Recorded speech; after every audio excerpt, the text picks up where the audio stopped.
everyone, my name is Darren Sirai, second year Bachelor of Science Community. I'm here to discuss professional conduct and ethical standard. Today, I'd like to talk about something very important or field. Professional conduct and ethical standard for a criminologist.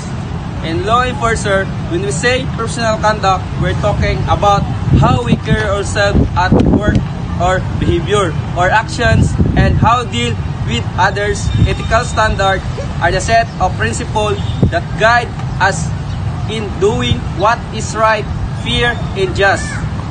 Together, these are essential because they shape how the public sense us and how we serve all our communities. Let's begin with some of the core ethical standards that every law enforcer and criminologist should live by: integrity, respect for human rights, and accountability. Integrity. This means being honest when no one is watching. We must be truthful in our reports, in our investigation, and how we interact with others. Respect for human rights. Every person, regardless of background or status, deserves to be treated with dignity.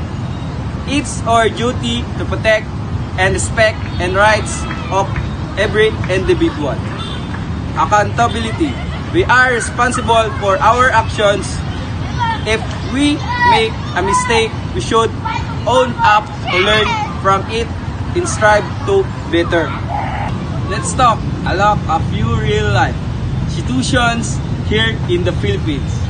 A good example of the case of PNP officer Ronald Bato de la Rosa.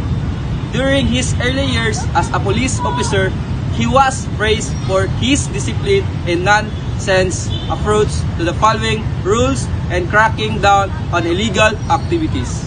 Without compromising ethical conduct, although they were controversial later, his early work show and professional conduct can lead to public respect and effectively service. On the other hand, negative example is the Nisca case. The police officer who shot two unarmed civilians in Tarlac in 2022 during a heated argument. This accident went viral and caused national outrage. It was a clear violation of ethical standards, especially accountability and respect for human rights.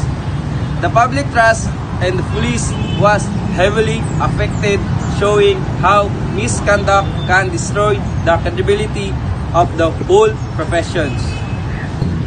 This example reminds us way we act, whether in a positive or negative light, as a big impact not only on our careers but also on how the entire justice system is viewed.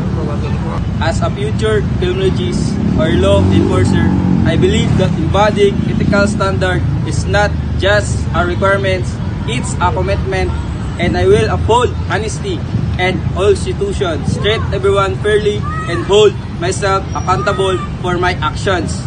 And I will stand that I will be in a position of trust, and it is my responsibility to live up to that every single day. In conclusion, ethics play a vital role in building public trust and maintain credibility in the field of law enforcement and criminology. When we do our job with integrity, respect, and accountability, we don't just follow the rules, we become true protectors of justice and peace in society. Thank you for listening, and I hope the presentation helped us remember the importance of ethical behavior in our future careers. Thank you.